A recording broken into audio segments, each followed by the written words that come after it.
ఈ భాష్య రచన ప్రారంభిస్తూ ఆదిశంకరులు 3 ప్రార్థనా శ్లోకాలు చేశారు. మనం కూడా ఆ ప్రార్థనలు చేసుకుందాం. సచ్చిదానంద రూపాయ కృష్ణాయ క్లిష్టకర్మణే నమో వేదాంత వేద్యాయ గురవే బుద్ధిసాక్షిణి. అందామా బయటికి? సచ్చిదానంద రూపాయ కృష్ణాయ క్లిష్టకారిణి నమో వేదాంత వేద్యాయ గురవే బుద్ధిసాక్షిణి కృష్ణద్వైపాయనం వ్యాసం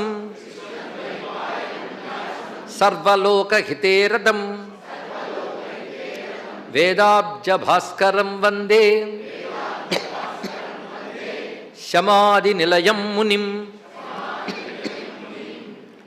సహస్రమూర్తే పురుషోత్తమస్య సహస్రనేత్రాననపాదబాహో సహస్రనామ్నాం స్తవనం ప్రశస్తం నిరుచ్యతే జన్మజరాదిశాంత్యై. ఈ 3 శ్లోకముల్లో మొదటి శ్లోకం పరమాత్మని, కృష్ణ పరమాత్మను ఉద్దేశించి చేసినటువంటి శ్లోకం.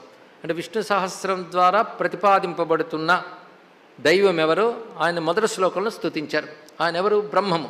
బ్రహ్మం యొక్క లక్షణం ఏమిటి? సచ్చిత్ ఆనందము. అలాంటి సచ్చిదానంద రూపుడైన కృష్ణుడు ఆయన అవతరించినప్పటికీ బ్రహ్మముగానే చెప్పబడుతున్నాడు.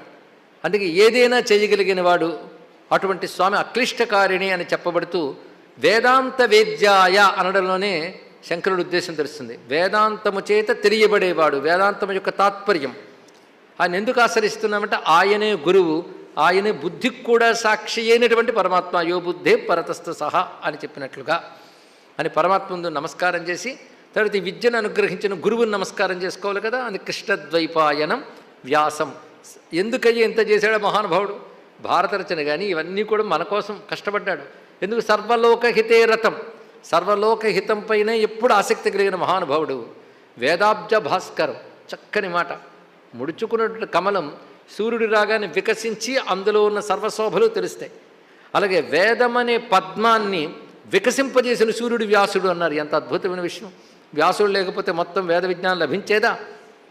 అయితే మునికుండవలసిన లక్షణము శమాది నిలయం, శమదమాది సద్గుణములు కలిగినటువంటి వాడు, మననశీలుడు, నిత్యం బ్రహ్మతత్వంలో ఉన్నటువంటి వాడు కనుక ముని అని చెప్పబడుతున్నాడు.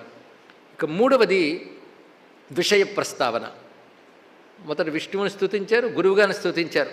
ఈ శ్లోకంలో చెప్తున్నది నేను సహస్రనామ స్తవనమునకు నిరుచ్యతే అంటే అర్థాన్ని చెప్తున్నాను అన్నారు. లేదా అర్థం చెప్పబడుతున్నది ఇక్కడి నుంచి. నిరుచ్యతే అంటే అర్థం అంటే నిరుక్తము అనే మాట మనం వింటూ ఉంటాం. వేద శబ్దములకి అర్థాన్ని చెప్పే శాస్త్రం పేరు నిరుక్తము. లౌకిక శబ్దాలకు అర్థం చెప్తే నిఘంటువు. కానీ వేద శబ్దములకు నిరుక్తము అనాలి. ఇక్కడ నిరుచ్యతే అంటే ఆ వేద నామములకు నేను అర్థము చెప్తున్నాను లేదా చెప్పబడుతున్నది ఇక్కడ అన్నారు. ఇక్కడ ఎవరివి ఆ నామములు? సహస్రనామన 1000 నామములు. ఎవరివి? పురుషోత్తమస్య, పురుషోత్తముని యొక్క సహస్రనామములు. ఆ పురుషోత్తముడు ఎటువంటి వాడు? సహస్రమూర్తే సహస్రనేత్ర ఆనన పాదబాహోహో అంటే సహస్రాక్ష సహస్రపాత్ అంటే పురుష సూక్తాది మంత్రములకు గమ్యుడైన వాడు ఎవడున్నాడో వాడు. మొత్తం విష్ణు సహస్రములు కలుపుకుని మనం ఒక దేవతగా భావన చేస్తే దానికి అధిష్టాన దేవతగా, జేయ దేవతగా చెప్పబడుతున్నది సహస్రపాదాక్ష శిరోరుబాహవే అని చెప్పినట్టు స్వరూపమే. అందుకే ఆ స్వరూపమైన నారాయణుని యొక్క, పురుషోత్తముని యొక్క 1000 నామాలని అర్థం ఇప్పుడు చెప్పుకోబోతున్నాం మనం. ఎందుకు? అద్భుతమైన ప్రయోజనం ఒకటి చెప్పాలి కదా. ఎప్పుడైనా ప్రారంభించేటప్పుడు తెలుసుకోవాల్సింది ప్రయోజనం చెప్పాలి. ఎవరిని చెప్తున్నావు, ఎందుకు చెప్తున్నావు, ఏమిటి చెప్తున్నావు, ఇది కావాలి. సంబంధం ఏమిటి, ఇవన్నీ తెలియాలి కదా. అందుకే ఎందుకు చెప్తున్నావు, ప్రయోజనం లేకపోతే ఎవడు మాత్రం ఏం చేస్తాడు? ప్రయోజనం ఒకటే, జన్మ జరాది శాంత్యై. అది గొప్ప విషయం. జన్మ జర మొదలైనవి తొలగుట్టకై అన్నాడు ఇక్కడ. అటు జన్మను ప్రారంభించారు ఎప్పుడో. జర అంటే శరీరం జీర్ణమవడం. జన్మించిన దగ్గర నుంచి క్రమంగా పెరుగుతుంది, తర్వాత దశ జీర్ణమవడమే.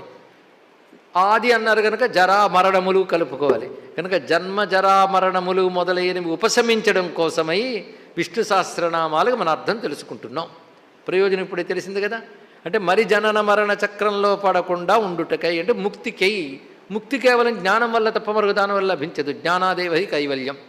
మిగిలినవన్నీ కూడా చిత్తశుద్ధికి వాటికి సహకరిస్తాయి తప్ప నేరుగా ముక్తి జ్ఞానం వల్లనే లభిస్తుంది. కనుక జ్ఞానం వల్ల ముక్తి లభించినప్పుడు సహస్రనామ నిరుక్తం వల్ల ముక్తి వస్తుందంటారేమిటైనా అంటే సహస్రనామ నిరుక్తం వల్ల జ్ఞానం లభిస్తుంది. ఆ జ్ఞానం నిరంతరం మననం చేసి నిధిధ్యాసనం వల్ల ముక్తి లభిస్తుంది అని దీని యొక్క తాత్పర్యం.